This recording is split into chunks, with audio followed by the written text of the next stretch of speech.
Salut à tous. Chaque archéologue dans le monde partage le même rêve. Exhumer un artefact ou faire une découverte qui pourrait potentiellement réécrire l'histoire telle que nous la connaissons. Une telle découverte a le pouvoir de remettre en question et même de renverser les récits établis, révélant de nouvelles perspectives sur notre passé et changeant fondamentalement notre compréhension de la civilisation humaine. Dans cette vidéo, nous vous présentons une série de trouvailles incroyables qui ont accompli exactement cela. C'est parti. Mystère tartésien dévoilé. Des archéologues dans le sud-ouest de l'Espagne ont fait des découvertes étonnantes lors d'une fouille à Los Barrios en avril 2023. Ces découvertes pourraient changer notre compréhension de la culture ibérique pré-romaine de la région. L'équipe a découvert 5 bustes en pierre grandeur nature datant du XXe siècle avant Jésus-Christ, montrant que la civilisation tartésienne était bien plus sophistiquée que ce qui était auparavant pensé. Les Tartésiens ont longtemps été considérés comme une civilisation mystérieuse, avec des récits de leur richesse et de leur puissance militaire, parfois versant dans le territoire mythique. Plus spécifiquement, les Tartésiens étaient considérés comme une culture non iconique, mais la découverte de sculptures brise cette idée. Les statues ont été trouvées dans un bâtiment de 2 étages vieux de 2500 ans sur le site archéologique de Casas del Turuñuelo, décrit comme unique dans la Méditerranée occidentale. Le site contenait des artefacts suggérant que le bâtiment était un centre économique et politique pour la zone locale. Les sculptures survivantes auraient pu être enterrées pour les protéger du même acte de destruction qui a ravagé le bâtiment. Il pourrait toujours être vrai que les Tartésiens étaient de puissants guerriers avec des montagnes d'or et de richesses. Mais si ces sculptures sont quelque chose à en juger, ils étaient également une culture hautement sophistiquée et artistique. Roman graphique. Cette première découverte parlera vraiment à ceux d'entre vous qui sont fans de bande dessinée. Une découverte révolutionnaire a été faite en juillet 2022 qui pourrait ébranler les fondations même de l'histoire du roman graphique. Il a toujours été cru que les romans graphiques sont un phénomène littéraire relativement nouveau, mais maintenant, un roman graphique auparavant inconnu est apparu, remontant à la Première Guerre mondiale, en faisant potentiellement le premier roman graphique autobiographique au monde. Le roman en question est intitulé « Voyage et aventure d'un bon petit Allemand au pays des kangourous » et a été dessiné par un caricaturiste allemand nommé Friedrich, qui a été détenu dans un camp d'internement australien de 1916 à 1919. La bande dessinée suit la vie d'un personnage autobiographique qui commence une nouvelle vie en Australie et est soupçonné d'être un espion pendant la guerre. Il est fort probable que ce soit l'histoire de Friedrich lui-même, mais nous ne pouvons pas explicitement confirmer cela, car on pense qu'il aurait pu écrire et dessiner sous un pseudonyme. La découverte de ce roman graphique auparavant inconnu est significative non seulement comme un ajout au patrimoine culturel de l'Australie, mais aussi parce qu'elle pourrait potentiellement réécrire l'histoire des romans graphiques tels que nous la connaissons. Poème d'amour ancien. La poésie est une forme ancienne et importante d'expression artistique personnelle, mais jusqu'à quel point est-elle vieille ? C'est une question difficile à répondre, mais jusqu'à récemment, les historiens pensaient que les premiers poèmes dits accentués étaient écrits pendant le 5e siècle. En septembre 2021, cette estimation a été repoussée de 300 ans par la découverte d'un court poème grec ancien.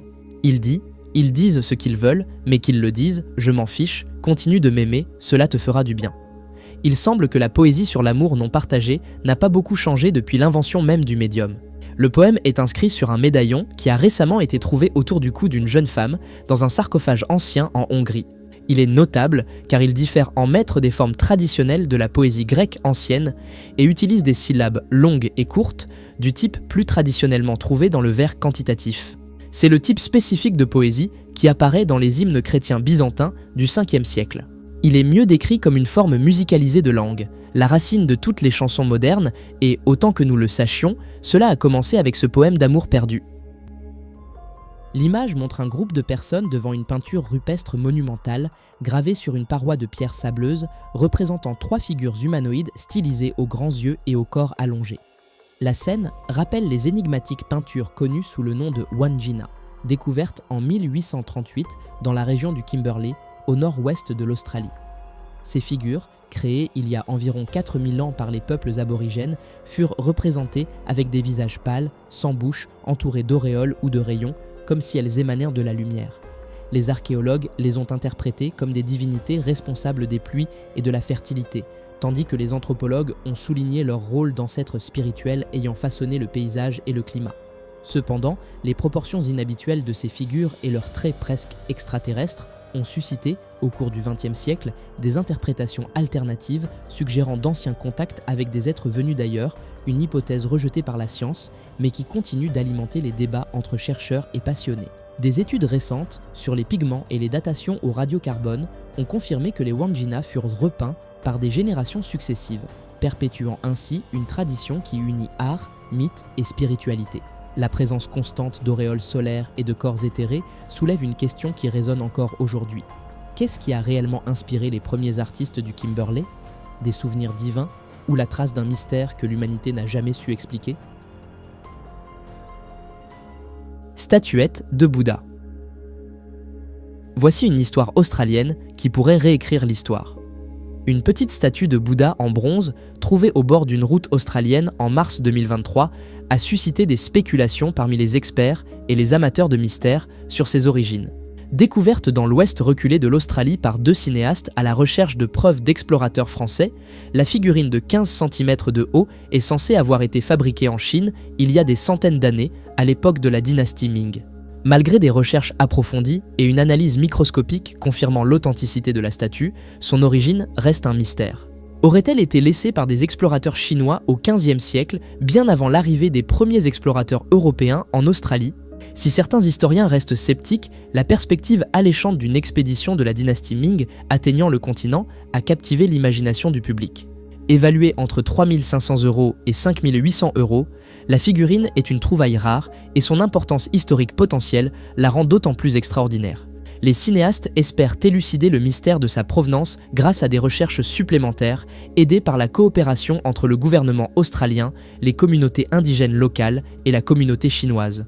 Leur idée originale de documentaire sur les explorateurs français a maintenant été abandonnée. Canon pivotant portugais. Dans une découverte fortuite et accidentelle qui pourrait potentiellement réécrire notre compréhension de l'histoire maritime, un garçon de 13 ans de Darwin a déterré ce qui semble être un canon pivotant portugais du XVIe siècle dans le territoire du nord de l'Australie en 2012. Cette trouvaille passionnante a captivé les historiens et les passionnés de maritime car elle suggère que les Portugais auraient exploré les côtes australiennes bien plus tôt que ce qui était auparavant pensé. Le canon pivotant, un type de petit canon monté sur un support pivotant, était une arme commune à bord des navires portugais au XVIe siècle. On croit que le canon a été perdu ou abandonné lors de l'une des nombreuses expéditions maritimes portugaises de la région. Cette découverte est particulièrement significative car elle remet en question la croyance prédominante selon laquelle les Hollandais et les Britanniques étaient les premiers Européens à explorer la côte australienne au XVIIe et XVIIIe siècle. Si le canon pivotant est effectivement d'origine portugaise, cela suggérerait que les explorateurs portugais étaient actifs dans la région au moins un siècle plus tôt. Il est impossible de dire cela avec certitude, car un seul canon n'est pas une preuve de la présence d'une équipe d'exploration organisée, mais l'idée que les Hollandais et les Britanniques étaient les premiers à venir ici ne peut plus être affirmée avec confiance. Trésor viking.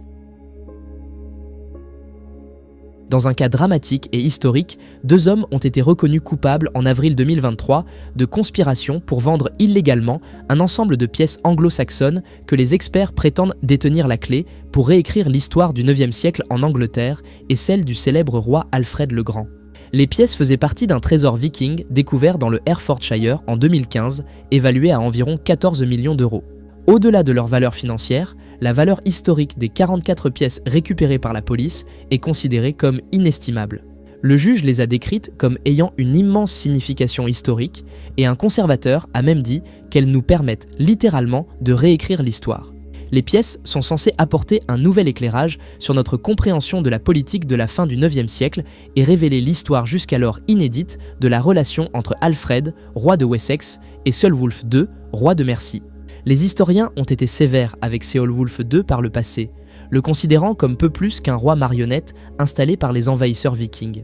Cependant, le fait que son visage apparaisse aux côtés de celui d'Alfred sur ces pièces suggère qu'au lieu d'être des ennemis, les 2 rois étaient des alliés et auraient pu travailler ensemble contre les vikings. Temple ancien. Les archéologues, restaurant le célèbre petit temple dorique dans l'ancienne ville grecque de Paestum en Italie, ont fait des découvertes remarquables qui pourraient potentiellement changer l'histoire connue de la ville. Les dernières trouvailles ont été réalisées lors de la restauration en cours d'un temple grec découvert en 2019 près des murs de la ville de Poséidonia, qui est connu aujourd'hui sous le nom de Paestum. Les nouvelles découvertes incluent un piédestal en pierre avec des marches, des décorations de toit en terre cuite, colorées avec des gouttières en forme de lion, une gorgone, un autel avec des rainures pour recueillir le sang des sacrifices, 7 têtes de taureaux et des offrandes votives représentant Eros chevauchant un dauphin. En d'autres termes, c'est un temple dans un temple. Le temple nouvellement découvert est un périphérique dorique plus petit qui précède l'ère hellénistique, mesurant 15 mètres par 7 mètres. L'analyse des décorations en argile ornant ses murs suggère qu'il a été fondé au premier quart du 5e siècle avant Jésus-Christ, période pendant laquelle certains des bâtiments monumentaux les plus importants de la ville, tels que le temple d'Héra et le temple d'Athéna, ont été construits. Les découvertes sont significatives car elles éclairent l'autonomie artistique et culturelle de la communauté de la ville et remettent en question la croyance selon laquelle les premières colonies se contentaient de copier les œuvres de leur métropole. Empreinte ancienne. L'histoire de l'humanité dans les Amériques est mal comprise. Chaque fois que nous pensons nous rapprocher du début du récit, quelque chose est découvert qui repousse encore plus loin la date de l'arrivée humaine. Voici une découverte qui fait exactement cela. Il s'agit d'un ensemble d'empreintes de pas qui ont été trouvées dans le parc national de White Sands au Nouveau-Mexique en septembre 2021 et les empreintes sont âgées d'environ 23 000 ans. Cela prouve sans aucun doute que des humains étaient déjà présents dans les Amériques au moment du dernier maximum glaciaire. La plupart des empreintes semblent appartenir à des adolescents et de jeunes enfants, avec seulement quelques adultes présents. Avant cette découverte, la plupart des archéologues pensaient que la date la plus ancienne pouvant être donnée pour l'arrivée des humains dans cette partie du monde était de 16 000 ans. Cette découverte balaye cette idée, sachant que ces personnes étaient ici, nous pose un nouveau problème, cependant. Maintenant, nous devons déterminer qui ils étaient et d'où ils venaient. Les gens n'ont pas soudainement apparu au milieu de l'Amérique du Nord, ils ont donc dû venir d'ailleurs. Période Kofun.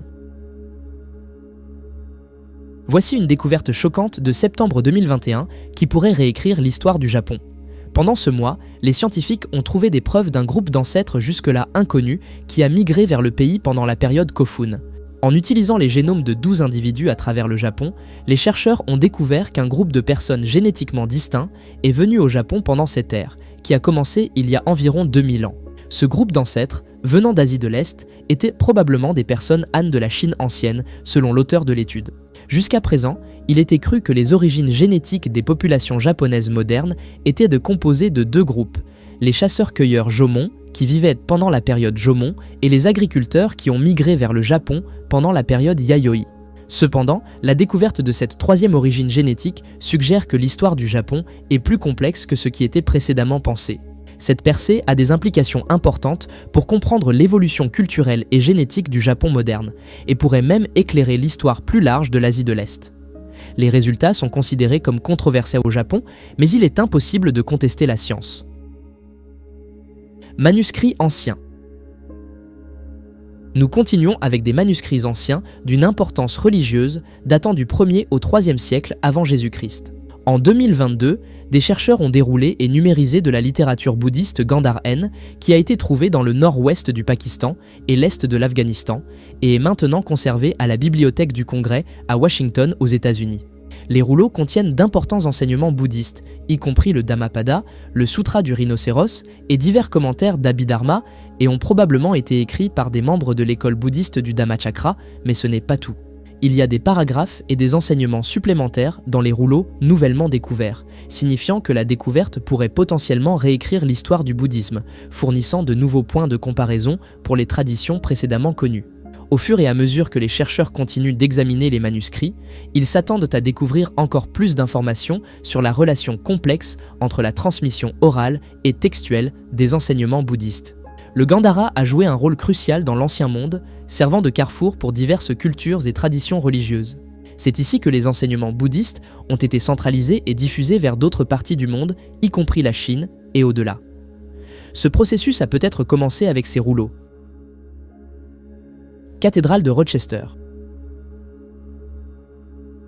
Les cryptes de la cathédrale de Rochester dans le Kent, en Angleterre, sont devenues le site de l'une des fouilles archéologiques les plus impressionnantes de l'histoire de la région en 2015. Malgré une étude radar préalable du site, aucune trace de ce qui se trouvait sous les cryptes n'avait jamais été identifiée. Ce fut donc une incroyable surprise lorsque de riches artefacts et structures ont été découverts lors de travaux de développement prévus. Parmi les découvertes figuraient un bâtiment romain, une gargouille et une structure normande. Encore plus fascinantes étaient les pièces du sanctuaire original de William de Perth, censées avoir été perdues pendant la Réforme, qui pourraient finalement être reconstituées.